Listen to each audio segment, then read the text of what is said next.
Seja mais um inscrito no canal. E não esqueça de deixar o seu curte e like no vídeo. Obrigado.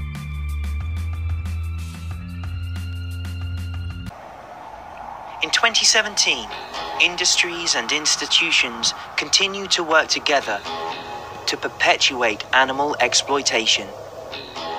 As more and more people became aware of this, the corporations became desperate, peddling a phony narrative that further undermined the health of our planet and its people.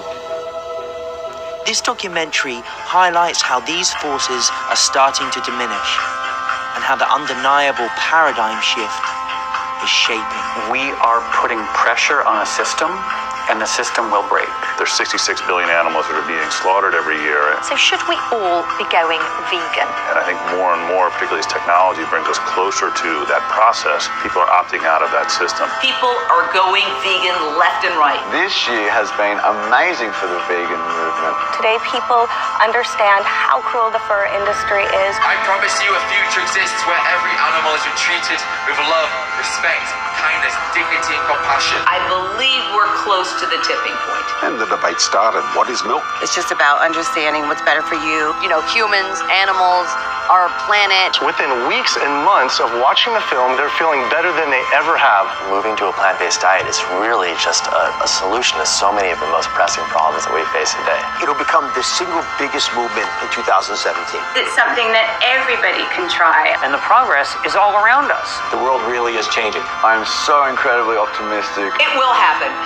As Nelson Mandela said, it always seems impossible until it's done. The story begins with two people in January. One is Senator Tammy Baldwin in Wisconsin in the US. The other is Irish animal rights activist Sandra Higgins.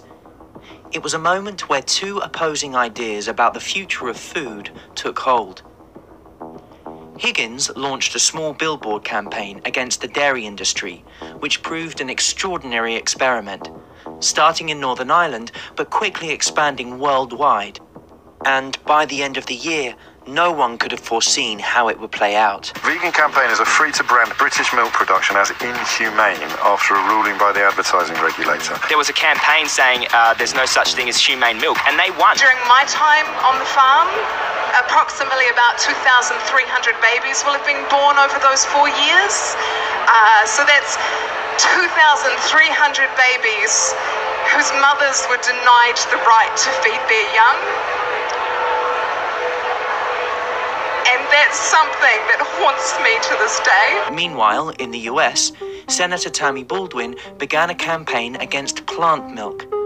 Baldwin introduced the Dairy Pride Act, which stopped non-dairy products such as soy or almond milk from being labeled milk, yogurt, or cheese. Under the Dairy Pride Act drafted by Senator Tammy Baldwin, the FDA would have to crack down on products that use terms like milk or cheese in a way that's misleading. Senator Baldwin says the act will stop misleading consumers at the grocery store about the products they're buying. When you say milk, we mean a dairy product, and we mean quality, and we need particular nutritional standards, and you've got to apply the law and make sure that these imitators don't get away with misleading the consumer and cutting into dairy producers' revenue. Right now, there are tears of frustration in the debate over who gets to put milk on their labels. On one side, you have the long, dominant dairy farmers. And several farmers say the mislabeling is frustrating, especially because they have the potential to lose sales. And on the other, you have the new kids on the block. Rocket! Tennis star Venus Williams. I do plants. And hip-hop producer DJ Khaled appear in these new up-tempo ads for Silk Almond and soy milk. They're part of an industry of plant-based products described as milk substitutes. They generated $1.4 billion this year and grew 54% over the last 5 years in the US. Milk producers are facing decline, dropping 11% in sales over the last year. Now they're fighting back. As the animal agriculture industries crack down on the labeling of vegan milk and other plant-based products, The public also became aware of their influence on academia. And who funded that study? But that was in Iran. It wasn't funded by industry. That was an egg industry-funded study. This is the most unscientific discussion I've ever had in my life. Why don't we get some? Am I on the doctors or am I on some kind of show? Seriously, guys, stop for 1 second. That is not science. That's a lie, Travis. Films that provoked major change came out, and awareness grew around the collusion and corruption in government. Through many mechanisms, the government is very supportive of legislation that protects the animal food industry. The U.S. government is responsible for the fast food crisis, the health crisis, the environmental crisis, by subsidizing this horrible food, by subsidizing animal agriculture. Our taxes are being used to subsidize the production of the food that kills us. A lot of money is being made selling people highly concentrated animal-based foods, and a lot of advertising, promotion, and education is being promulgated in the interest of promoting these foods. You go to these conferences and they're sponsored by McDonald's and Coca-Cola. 18% of our gross national product is now going into the health industry. That's insane. We operate from the disease model, meaning that we are in the business of treating sick people. We are not in the business of trying to keep people from becoming sick. Money talks. The hospital actually benefits from McDonald's selling more food and more Big Macs. The most prestigious medical body in the world when it comes to cancer says processed meat, category 1 carcinogen. We're as certain that processed meat causes cancer, that plutonium causes cancer, and asbestos causes cancer, and cigarette smoke causes cancer. Done. No scientific debate. It's reprehensible for a doctor treating a 3-pack-a-day smoker for bronchitis not to tell them stop smoking. And the same identical way for the person who's clogging their arteries, making themselves diabetic, inflaming their tissues from what they're eating, for the doctor not to say change your diet. The meat, dairy and egg industry are having quite significant influence on the information going out to doctors. That industry also has co-opted universities, influential scientists, even charities, to then give information which are based on half-truths. The American Heart Association has an industry nutrition advisory panel where you can pay $10,000 every single year if you are McDonald's or the Beef Checkoff or Coca-Cola, and they will give you special access to the nutritional policy advisors. I think that the medical profession engages in an all-out campaign to create doubt. Again, these are not my slides. This is a U.S. government program. What do we want to do? We want to trigger cheese craving. So let's talk about the American Diabetes Association, which accepts money from Oscar Mayer processed meats. Corruption has worked its way into the health industry. Doctors are not taught. They get their knowledge how everyone else gets their knowledge, basically, through the media. Here's the problem. When you're talking about preventing disease, there's no one-size-fits-all. So if you say meat is bad, that's not necessarily true for everybody genetically. You'll die as an infant if you don't eat animal products. Grilled chicken is very good for you, madam. There's a lot of misinformation in the public space about health, and it fosters confusion unnecessarily because it's not really that confusing. The overwhelming majority of the evidence supports nearly exclusively a plant-based diet. People like good news about their bad habits. Toss out that nutritional food guideline and eat more fat. It's good for you. More delicious fat. I like this story. What do you think is the biggest misconception about a vegan diet? The biggest misconception is everyone says, where do you get your protein? You know, we grew up with this belief that you need to eat animal foods, and that's being clearly debunked. And that, I think, is one of the most important things that's happening right now. I grew up thinking that we had to eat animal products. I grew up as a typical proteinaholic. The Academy of Nutrition Dietetics says that you can meet all of your needs for every stage of life on a vegan diet. You know, that's the largest group in the world saying that. So, I mean, it's pretty convincing. A world record-holding strongman is vegan. Mr. Universe of a few years ago is vegan. World record-holding ultra-marathoner. UFC fighters, football players. Being a professional athlete and a vegan, some people may think that kind of doesn't go together naturally. Yeah, I think the experience has changed all of that for me and for anyone that's looked into it. There's plenty of athletes all over the planet now, and for me, the experience of it felt so much better within days. I felt a difference in me as an athlete. It was a test and it was a challenge because I thought maybe I will get worse. I didn't really know. I thought the protein myth and all this stuff. There's a lot of myth about it because people are afraid if I don't eat meat, I will run into a protein deficiency. That's a myth. Not that you don't need protein, but like you don't hear of people dying of lack of protein. People getting too much protein. When it came to health, 2017 went down as a key year, as more and more misconceptions surrounding the vegan diet were overcome. It is a misconception that eating vegan is expensive, and often it's the opposite. We are true herbivores, and we should not be eating animal foods at all. Plant-based nutrition was dubbed the single most important opportunity to reverse obesity and diabetes in a prominent cardiology journal. In addition, the American Medical Association passed a resolution saying hospitals should provide plant-based meals and remove processed meats. And plant-based reality series The Big Fat Truth launched, featuring Dr. Michael Greger, who also appeared on a number of mainstream TV shows throughout 2017. Take someone living in Japan, for example, which has the longest life expectancy, and they move to the U.S. and start eating and living like the U.S., they get U.S. diseases. And similarly, if someone moves to Japan from the United States, and start eating and living like the Japanese, their rates of these chronic diseases plummets. So I just tried taking dairy out, and it started to help my acne. It started clearing it up. The dairy industry does studies to try to show that dairy is safe for you or has some kind of benefit. Milk, cheese, and yogurt actually do not give rise to an increased risk of cardiovascular disease. Oh, there's no question. My profession has been far from noble in the way it has sacrificed its pursuit of the truth and scientific reality in exchange for money and baubles. The dairy industry would like you to believe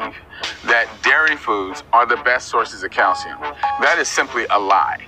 There is no study that has ever shown dairy calcium to be protective for bones. There is not a single more study that needs to be done that can fully convince the world that a plant-based diet is actually the best option for long-term health. It's a question of trying to convince people how to adopt that mindset. And I've had a long-term health condition, and I've seen a dramatic shift in my health in the last 12 days. And if you look at human health, not a 6-month period goes by without some report coming out that's making some connection between the animal protein that we consume and the levels at which we consume it and things like heart disease, diabetes, and cancer. If you go plant-based, you can basically opt out of becoming one of those statistics. When I say that there are a lot of studies linking meat to cancer, there are a lot of studies. What we found is that heart disease and diabetes were so changed by this diet that the evidence was overwhelming. It's clear that a whole foods, plant-based, low-fat diet is the best for overall health, treatment, disease prevention. It's the plant-based eater who's healthiest and who has the lowest risk for disease and who has the most robust health. We can eliminate chronic illness if we can get people to eat whole food plant-based nutrition. It's the power of food. And then in 3 months, I'd lost 50 pounds. And to this day, those 50 pounds have stayed off. And I eat like a horse, eat a bunch of food, but it's all whole food plant-based. We literally have patients crying tears of joy in our office. They feel so much better. After 5 months, the blockages in her heart were gone. It's recognized again by the American insurance industry that there's only 2 dietary plans that can reverse heart disease. There's no meat in those programs. They're plant-based programs. If that's all a plant-based diet can do, reverse the number 1 or 2 killer of men and women, shouldn't that kind of be the default diet to proven otherwise? And the fact that it can also prevent, arrest, and reverse other leading killers like type 2 diabetes and high blood pressure would seem to make the case for plant-based eating simply overwhelming. Aside from health, 2017 saw a breakthrough when it came to acknowledging the impact of animal agriculture on the environment. Well, as well as being cited for its health benefits, veganism is said to have positives on the planet. The United Nations has talked about how animal agriculture is one of the most significant contributors to the most serious environmental problems our planet faces. There's been a number of studies that have been done. The one that I have the most confidence in is the one that was done by Robert Goodland and Jeff Anang, both of whom were with the World Bank. So not exactly a left-leaning organization, an organization that often is at odds with the environmental community. But what these 2 scientists wanted to do was to understand what's truly driving the majority of emissions in the world. So they looked at livestock, and they came up with a number and said, it's 51% of greenhouse gas emissions can be attributed to livestock. One of the major contributing factors to global warming is industrial meat production. As people want to increase meat consumption, that in turn is spiking the growth of greenhouse emissions coming out of the agricultural sector. Factory farming is responsible for most of the air, water, lands pollution that disproportionately affects our poor communities. The raising of meat causes more global warming than cars and planes put together. They say the #1 cause of global warming is the animals you eat. Many people don't know this, but animal agriculture contributes more to greenhouse gas emissions than all planes, trains, trucks, boats, and motorcycles combined. So it's worse than all of transportation. Why do we rarely hear climate change campaigns targeting the animal agriculture industry? Let's follow the money. According to Open Secrets, the agribusiness industry spent nearly $33.5 million on lobbying so far in 2017 alone. That figure tripled by the end of the year. Meanwhile, a NASA-sponsored study showed that global methane emissions produced by livestock are 11% higher than estimates made last decade. And according to a report led by the Food Climate Research Network, based at the University of Oxford, switching to grass-fed meat does not benefit the environment any more than normal meat. Other articles also came out in several scientific journals, including in Nature and The Lancet, highlighting the deleterious environmental effects of animal agriculture. There was a recent study that came out this week that said that if everyone in the United States switched from eating beef to beans, we would actually meet our climate change goals immediately. It takes about 8 pounds of plant protein to produce 1 pound of animal protein. It's ultimately it's a very lazy way to get protein. Each and every one of us has the power to cut down on the consumption of meat eating. To feed the growing world population, is it necessary that consumers switch to a more plant-based diet? By choosing plants instead of animals, we require far fewer resources, less water, less fossil fuels, less land, which means that we don't need to cut down rainforests. We can let natural ecosystems grow. We can allow wildlife habitat to exist. It's shocking what's happening. There's never been any point in time like this. We're in the Holocene extinction. It's proven. It's extinction based on human impact. Our existence on this planet is only temporary, but the world that we leave behind will define the future and outlive us forever. A lot of people ask if people really can make a difference, and my answer is no. It's not that people can make a difference, it's that people do make a difference. Please consider my generation and future generations and know that we are worried about our future on this planet and we are looking to adults to help. I honestly feel like when I was younger I knew I would change the world in some way. I would be part of a movement, and I didn't know what it was back then.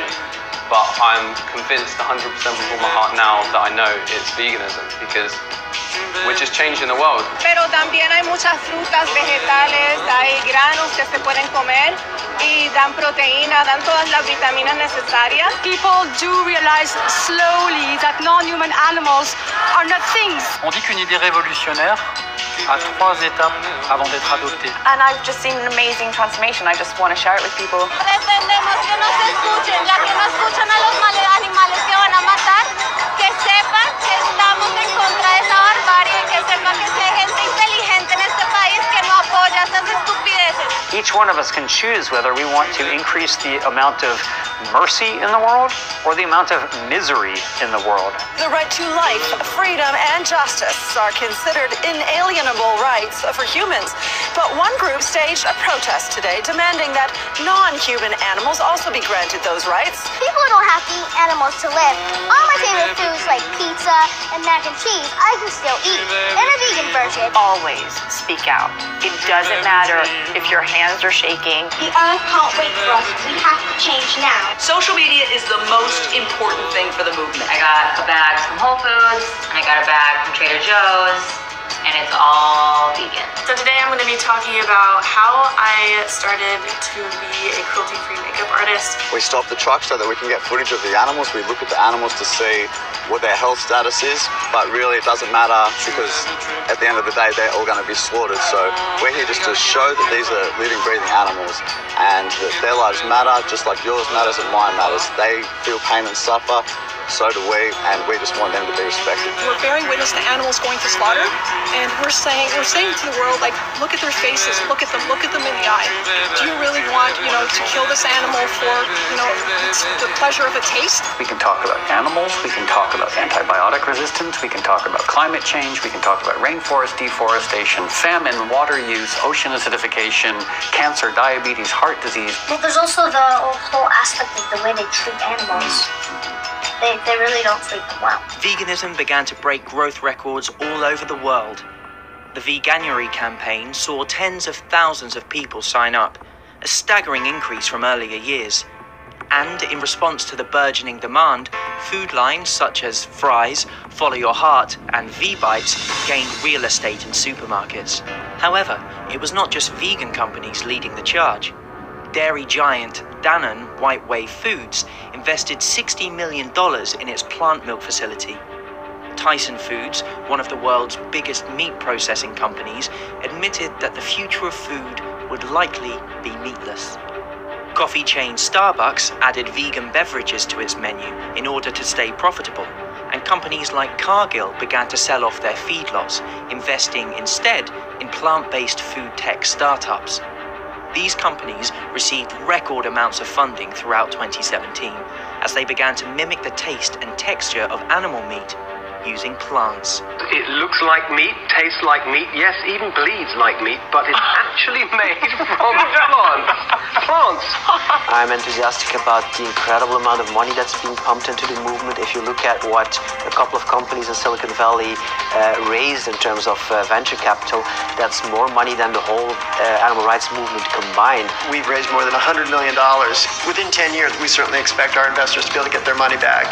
I gotta say, it's good. It even oozes like grease. It bleeds on the grill a little bit. So if it's made out of peas, what's the grease made out of? Well, it's plant-based grease too. We're taking plant material and we're running it through a process of heating, cooling, and pressure that stitches together the protein that's present in plants in a format that's very similar to how it's present in muscle or meat. And so we're essentially taking the animal out of the process. You say it's possible for meat lovers Absolutely. to move the plant protein and not miss anything. Yes. Impossible Foods' plan is to invent new choices for people around the world that satisfy their taste for delicious meat. This offers a huge opportunity for entrepreneurs, businesses, scientists. BurgerFi, it's a chain with more than 100 locations across the country. They're going to start offering a plant-based burger that they say actually looks and tastes like the real deal. Oh my God. I give it a 10 and so does the Russian judge. In my view, it is the future of meat. The whole world's moving in that direction. I can stay after, right? No, because I had it, and we actually did a side-by-side taste test with a burger that was a traditional burger made of actual meat, and we definitely preferred this. I'm going to have mine after. It's very juicy, Steve, so I suggest you wear a little bib of sorts. Well, and for those of us who do care about and think about our impact on the environment, I mean, oh my gosh, this is so good. I mean, like, really good. Thank you very much. If you didn't tell me and had my eyes closed, I wouldn't really know. Is this the vegan? I honestly thought that was the chicken. Like seriously, how could you even tell that this was vegan? Another product gaining widespread attention and funding this year was lab-based meat. This technology is controversial for some, as it sees scientists build meat from cultured animal cells. But others see it as the answer to the problems we face. China invested $300 million into the industry. Hampton Creek began talks with global giants in the meat processing trade who are interested in licensing this new technology. And Richard Branson and Bill Gates, among others, invested in the lab meat startup Memphis Meats. You're seeing disruptive technologies change industries. So hotels are being disrupted by Airbnb, taxi cabs are being disrupted by the Lyfts and the Ubers, and the list goes on and on. I see that about to happen with the fast food industry. It's old school, it's 20th century. There was one extraordinary businessman at the center of this food technology revolution. Jeremy Coller and his FAIR initiative quickly gained the backing of an investor coalition worth almost $3 trillion. This powerful group of disruptors not only invested vast quantities of wealth into the meat replacement sector, but also applied pressure on the 16 leading food companies, including Tesco, Walmart, and Target, to switch from animal-based protein to plant-based protein. As this happened, more and more companies and restaurants realized the increasing popularity of vegan foods and began releasing products. With interest in veganism on the rise, so too is the demand for meat-free alternatives. I mean, there's so many great vegan restaurants and dishes, and it's much easier than I thought it would be. I mean, change is really happening. You now have major companies that are starting to invest in developing vegan protein products, vegan plant milks, and so forth. Now we have plant-based meats and plant-based cheeses, and there's almost nothing that I used to eat that I can't eat now in a plant-based version. Despite the progress, there were some strange events. The high-profile plant-based Impossible Burger was not deemed safe for consumption, but very few questioned whether anything was wrong with traditional meat. Hampton Creek's vegan products were dropped by American retailer Target after unsubstantiated safety claims, and nobody knew why. But progress was really hindered in the UK, where MPs attempted to scrap the law recognizing animals as sentient, and the Bank of England released notes containing beef fat, symbolic of the deception the animal agriculture industry relies on for its continued existence. In addition, despite removing dairy from its draft dietary recommendations, the Canadian government insisted on investing $350 million into new dairy support programs. It was another contradiction that made us question the actions of those in power. And as we did this, we realized they did not care. They continued to subsidize industry to the tune of tens of billions. The flaws in their system became more obvious to the world, and revelations came to light about animal abuse. This is the captive bolt gun. Collusion between industries. An investigation revealed that some factories had been bribing inspectors and politicians. And the antibiotic resistance crisis. Use of antibiotics in livestock can lead to unhealthy, even dangerous outcomes. Antibiotics are losing their efficacy because of their mass use in industrial meat production. 80% of all antibiotics in the US are used on factory farms, leading to a major medical crisis. Using antibiotics and misusing them just to make animals get fatter, or so you can cram more together and have more stressful conditions and feed them worse diets is the worst way to be using these incredibly important drugs. Most animals raised for food in the United States are grown inside giant industrial buildings called factory farms. For the first time ever, we have compiled drone footage of these facilities across America. If something is considered standard agricultural practice, it is exempt from cruelty prosecution. It is that loophole that allows pigs to be slammed into the ground head first, for pigs to be castrated and have their tails cut off without pain relief, chickens to have their beaks cut off, animals to be crammed in cages on factory farms. In 1992, 30% of pigs were kept on a factory farm in the US. By 2016, it was over 97%. Now let's face it, this is not an industry, it's an atrocity.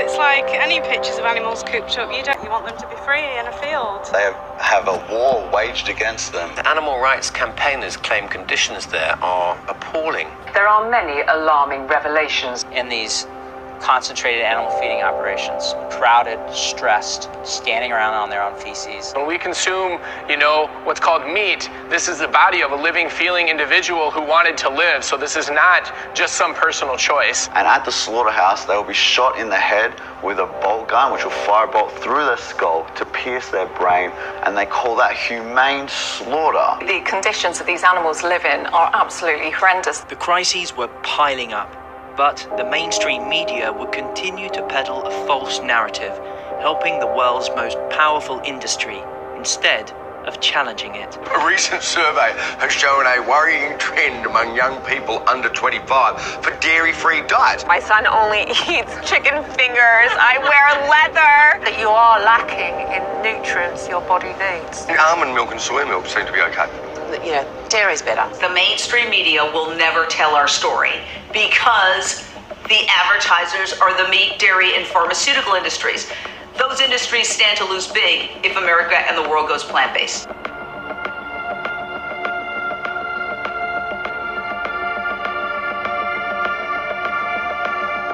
Is Miley Cyrus the veganest vegan to ever vegan? In 2017, a number of celebrities adopted a plant-based diet, including Jason Derulo, Charlie Sheen, Kylie Jenner, Neo, and actress Danielle Brooks, among others.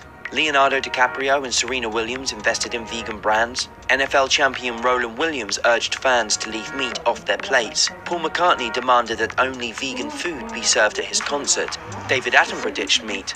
And a number of high-profile chefs created vegan dishes. I'm gonna show you how to make a great vegetable risotto, even a vegan risotto. So for all of you out there, this is a great way to make a risotto. Also in 2017, famed tattoo artist Kat Von D released a vegan shoe line.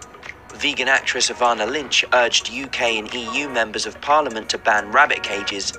And as the vegan leather industry started to boom, celebrities like Bon Jovi dropped leather from their fashion lines. Fashion materials once seen as innocuous, like wool, started to generate debate. It's 2017. We actually don't need to drape ourselves in the skins of animals and the hairs of animals because there's other options available. So what are the other options? What do we put ourselves in? Oh, if you go to the high street or from designer racks, there is cotton, there's bamboo, there's hemp, there's recycled polyester.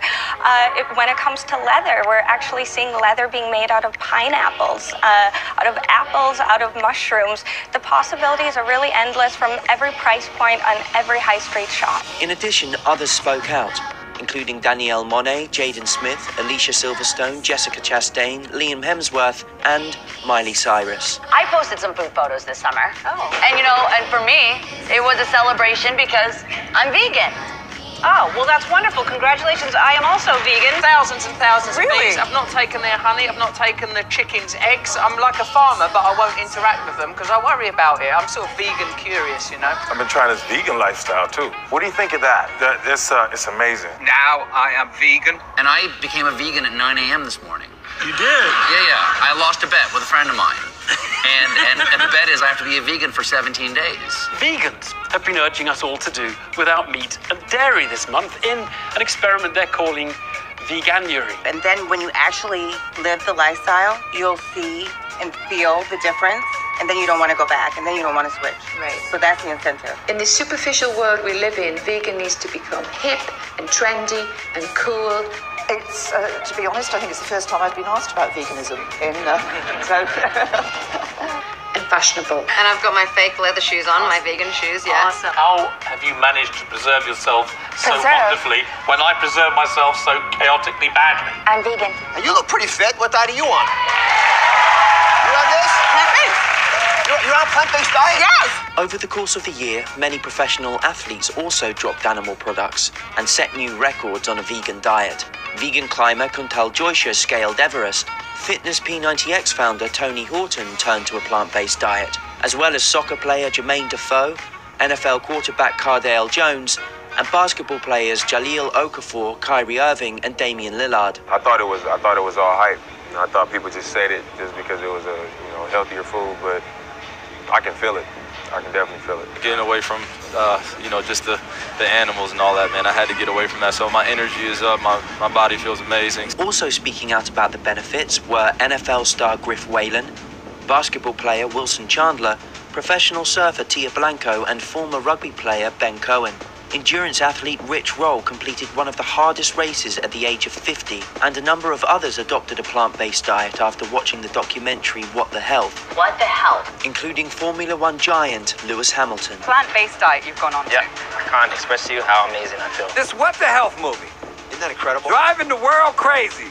Everyone's vegan now. My fiance watched this documentary called What the Hell. Everyone is buzzing about the Netflix documentary, What the Hell. A new documentary on Netflix has many people questioning their diets. And now we're vegans. Following What the Health, other films were announced, many with high-profile casts, including The Game Changers, From the Ground Up, Eating Our Way to Extinction, Eating Animals, Eating You Alive, The Invisible Vegan, Taking Note, Empathy, Seaspiracy, Meet the Future, and Dominion. UK indie documentary Land of Hope and Glory made waves with its release, and so did Netflix original Okja, with its groundbreaking budget of $50 million. We watched Okja, the film, and it just absolutely had us in tears at the end. We were ethically convinced immediately that there was no reason to kill any animals. And this is a work of art. And that's why art exists, because sometimes people can't handle the truth in its raw footage form, but they can handle an artistic work. In a striking move for mainstream television, the documentary Carnage was released by the BBC. Look at what the meat industry is doing to our planet. Look at what it's doing to other animals. Look at what it's doing to us. That's extreme. As these films circulated worldwide, the dairy industry lashed out more.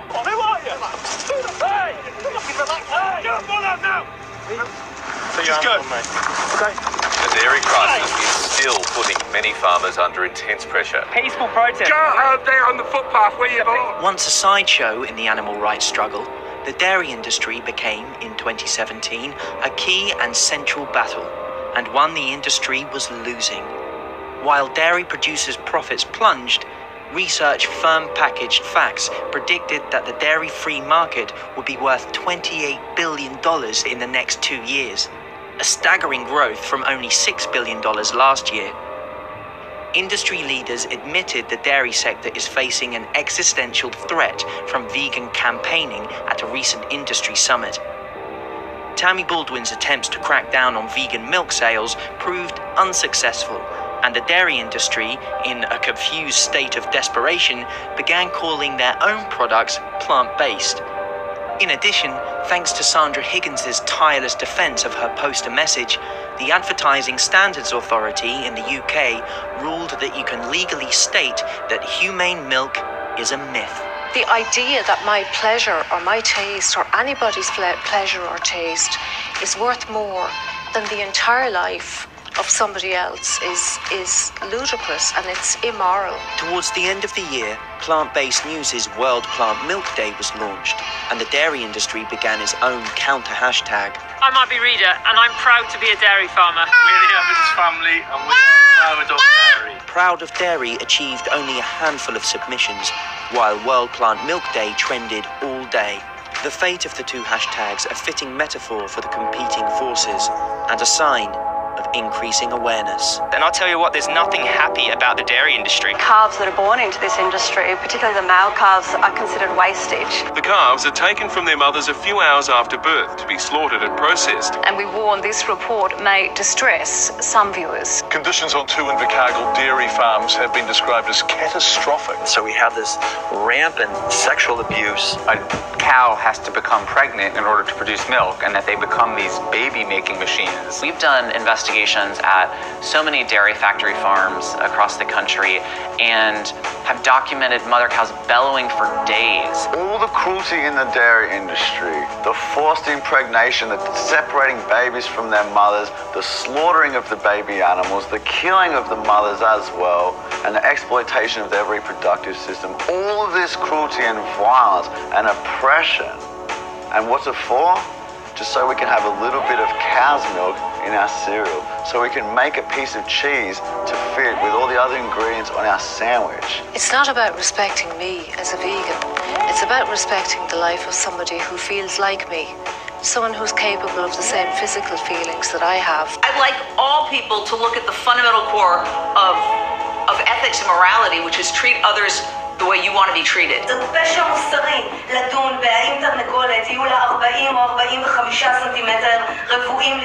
If we were telling people what they already knew, then we wouldn't be doing our jobs as activists. We need to tell the world what they don't already know. And what they don't know is that humane meat is a lie. And our aim really is for total animal liberation. We're abolitionists, so we want to end all animal exploitation, whether that's for food, clothing, animal testing, or animals and entertainment. Throughout 2017, it was revealed industry representatives carefully watched vegan activists, recording their speeches and compiling documents on how to combat advocacy. Press releases were published in an attempt to discredit their arguments, and FBI agents raided animal shelters in an attempt to intimidate animal rights activists. It's absolutely true that most senior counterterrorism officials would be appalled by by this recent conduct of the FBI, and to pursue these animal activists instead of the people who are actually abusing the animals is actually a massive waste of resources. I think we'll continue to see a lot of resistance from animal agriculture in this country. This is a $250 billion industry. A lot of people's livelihoods are dependent on it. Anytime animals are being tortured, follow the money. We're up against a $1 trillion industry. We are living in a world that's deeply steeped in carnism. The meat industry tries to suppress us. It's a powerful industry we're going up against. They spend hundreds of millions of dollars on lobbying. They spend, I think, billions of dollars on advertising. You know, there are so many subliminal, manipulative techniques that are used by the advertising industry to encourage people to eat meat. They associate it with social status, with family values, with sex appeal, with masculinity, with upward mobility, with all these things that it has nothing to do with. Because for all of their money and for all of their political influence, we have one thing they will never have. We have the truth. Disproportion between that little bit of extra pleasure you might get from eating meat and the phenomenal amount of destruction required to produce it should surely commend it to anyone as a stupid thing to do. If you spent 1 minute in their shoes, if you knew what that was like, I know you wouldn't do it. Just look into the eyes of an animal who's suffering, who's about to be brutalized and torn to pieces on the slaughter line. And stuffed with all kinds of carcinogens, the growth hormones, the steroids, the Prozac, the antibiotics, stuffed with that shit. In every movement in history, movements have grown and changed the world when people have the confidence to speak truth to power. You really can't be an environmentalist and not be vegan. You really can't be a feminist and not be vegan. And if you look at human history, there have been a number of institutions and behaviors that we now look back on and are appalled by. If you look at everybody in the history of making a change in the world, they were verbally and in much earlier times physically abused. The suffragists who were fighting for the women's right to vote, they were seen as hysterical anti-males, you know, and it's a way of shooting the messenger. If you shoot the messenger, you don't have to take seriously the implications of their message. 100 billion animals made to be born into suffering, to destroy our planet, and to be the worst karmic disaster in the history of the world, reenacted every year, is unconscious behavior. Muito obrigado pela sua inscrição no canal, e pelo seu curte e like no vídeo.